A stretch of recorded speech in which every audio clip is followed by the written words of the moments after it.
ఎప్పుడైనా చివరికి ఒక రెంటల్ అగ్రిమెంటు ఇల్లు రూమ్ ఇచ్చినా కూడా టర్మ్స్ అండ్ కండిషన్ రాసేటప్పుడు ఏమని రాస్తారనంటే నీకు 3 నెలల ముందు నీకు ఇష్టం లేకపోయినా నువ్వు ఖాళీ చేయి, నాకు ఇష్టం లేకపోయినా నేను ఖాళీ చేస్తా విత్ నోటీస్ అని చెప్పేసి పెడతారు.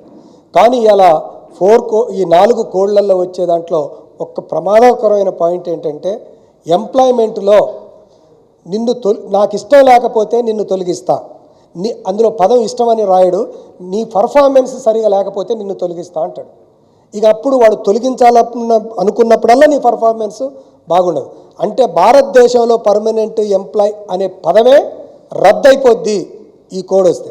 ఒక్కసారి పర్మనెంట్ రద్దయిన తర్వాత ఇక మన చేతుల్లో ఏదీ ఉండదు. ఒక రకంగా చెప్పాలంటే మోడర్న్ బానిసల లెక్క పనిచేయాల్సిన పరిస్థితి భారత కార్మిక ఉద్యోగ వర్గాల ముందుకు బీజేపీ ప్రభుత్వం తీసుకురాబోతుంది. దానికి అనుగుణంగా ఇవాళ కార్మిక సంఘాలన్నీ కూడా రియాక్ట్ అయ్యి మే 20వ తారీఖున దేశవ్యాప్తమైన సమ్మె చేయబోతూ ఉన్నారు. ఆ సమ్మెకు కూడా బీఆర్టీయూ మద్దతు ఇచ్చి మనందరం కూడా అందులో పాల్గొంటున్నాం. మీరందరూ కూడా అందులో పాల్గొనాలని మేడే సందర్భంగా మీ అందరికీ నేను విజ్ఞప్తి చేస్తున్నాను.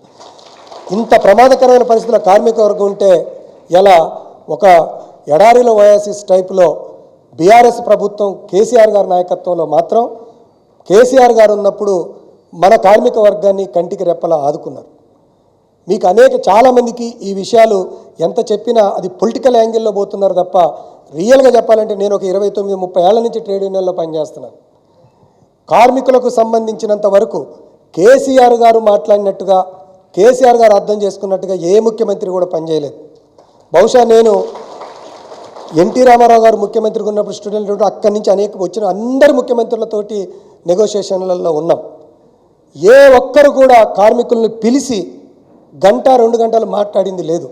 కేసీఆర్ గారు ఆశాలను పిలిచాడు, అంగన్వాడీలను పిలిచాడు, విఆర్ఏలను పిలిచాడు, చివరికి గుళ్ళల్లో పనిచేసే వాళ్ళని పిలిచారు. సీనన్న లాంటి వారి చొరవలతోటి పోలీస్ డిపార్ట్మెంట్లో ఉన్న హోంగార్డులని అట్లాంటి వాళ్ళని పిలిచి మాట్లాడి వాళ్ళందరికీ కూడా జీతాలు పెంచారు. ఇట్లా చెబితే అనేక మంది జీతాలు పెంచినారు. అనేక మందివి అసంఘటిత రంగంలో ఉన్న ఆటో, పీడీ, హోటల్ వర్కర్సు, ఇట్లాంటి భవన నిర్మాణ కార్మికులు, ఇట్లాంటి క్యాబ్స్, ట్యాక్సీ డ్రైవర్సు, ఇలాంటి వాళ్ళని అందరినీ కూడా పిలిచి మాట్లాడి వాళ్ళందరి సమస్యల్ని టచ్ చేసినారు. హమాలీల సమస్యలను కూడా పిలిచి మాట్లాడి సివిల్ సప్లైకి సీనన్న వీళ్ళ నాయకత్వంలో ఆయాల మాట్లాడుకొని ఎక్కడ లేని హమాలీలకు బోనస్ను కూడా ఈ రాష్ట్రంలో ఏర్పాటు చేశారు. అట్లాంటి అంటే పరిపాలన కేసీఆర్ గారి నాయకత్వంలో ఈ రాష్ట్రంలో జరిగింది. ఒక్క మాట అంటే సీనన్న చెప్తారు కదా దాని వివరణ నేను ఒక్క వాక్యం ఈ సందర్భంలో అటాచ్ చేయాల్సింది. 9 ఏళ్ల కాలం 10 ఏళ్ల కాలంలో ప్రభుత్వ ఉద్యోగులు ఇక్కడ లేరు. కానీ మనం అర్థం చేసుకోవడానికి కేసీఆర్ గారు కార్మిక ఉద్యోగ వర్గాలకు ఎట్ట చేసిరనంటే 10 ఏళ్లలో 2 సార్లు 73% పీఆర్సీని ఇచ్చినారు. ఇది ఎవరు ఈ దేశంలో ఎక్కడ కూడా చేయలేదు. సింగరేణి వాళ్ళని పట్టించుకున్నారు, ఎలక్ట్రిసిటీ ఉద్యోగుల్ని పట్టించుకున్నారు. ఇక్కడ ఆడియన్స్ ఇక్కడ కూర్చున్న ప్రతి వాళ్లకు చివరికి నేను మొదట్లో చెప్పినట్టుగా నార్త్ ఇండియన్ లేబర్ అసోసియేషన్ ఉంది, హిందీ వాళ్ళు. ఇప్పుడు పటాన్ చెరువు మన హైదరాబాద్ చుట్టూ వాళ్ళు ఒక 40% పెరిగిరన్న. అందరూ అసంఘటిత రంగమే, ఒక్కరికి పర్మనెంట్ ఉండదు. కానీ కరోనా వచ్చినప్పుడు మాత్రం వాళ్ళు మన రాష్ట్రం వాళ్ళు అనుకోకుండా వాళ్ళందరికీ జీతభత్యాలు, వాళ్ళందరికీ జీవన భృతులు ఇస్తూ వాళ్ళ ఊరుకు పోతామనంటే కూడా వాళ్ళని సహకరించుకొని కన్నబిడ్డలు లెక్క చూసుకొని డబ్బులు ఇచ్చి పంపించిన పరిస్థితి ఇవాళ బీఆర్ఎస్ గవర్నమెంట్లో కేసీఆర్ గారి నాయకత్వంలో జరిగాయి. ఇప్పుడు అది లేదు. ఇప్పుడు పరిస్థితి ఏందనంటే రేఖామాత్రంగా 2 ముక్కల్లో చెప్తా మీకు.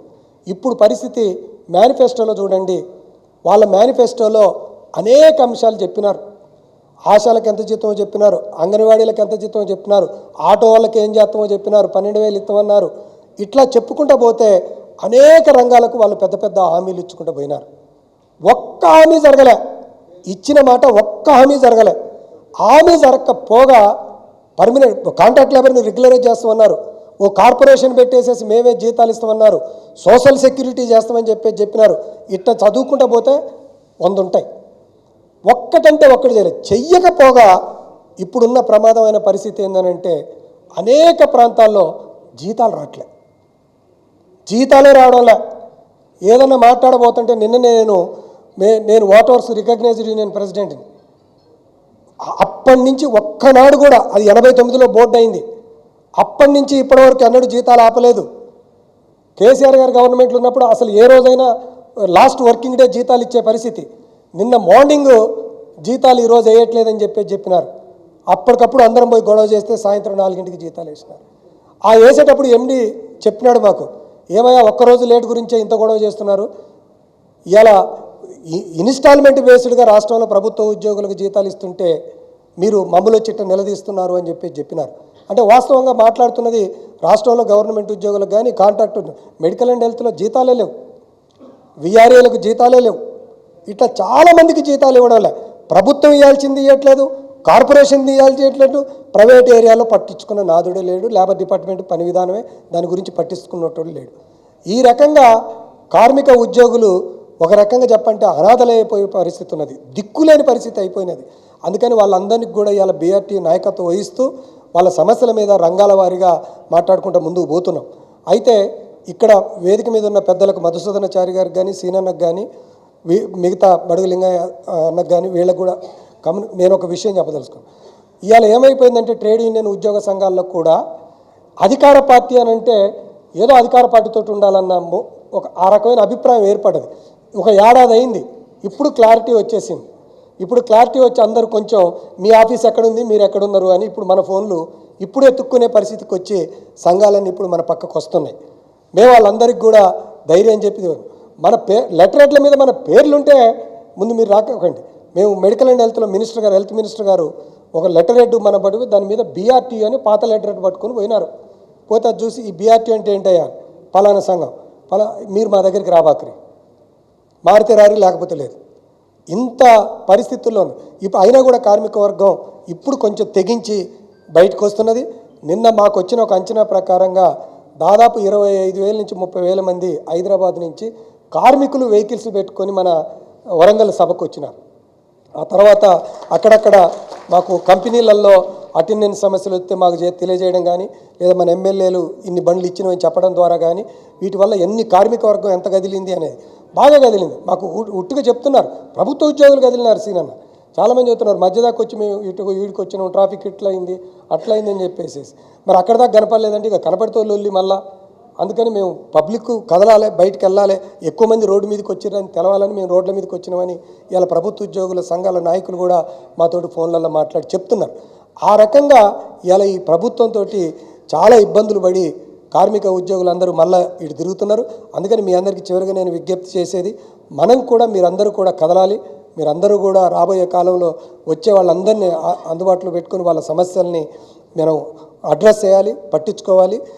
మిగతా మన రంగాలకు సంబంధించిన నాయకులు క్లుప్తంగా మాట్లాడతారు. ఎందుకంటే ఒక అవగాహన ఉండాలన్న ఉద్దేశంతో ముందస్తుగా నేను దీనికి సంబంధించిన అంతా మేడే నేపథ్యం, మన కర్తవ్యం, వీటన్నిటి మీద కూడా మీ దృష్టికి తీసుకొచ్చాను.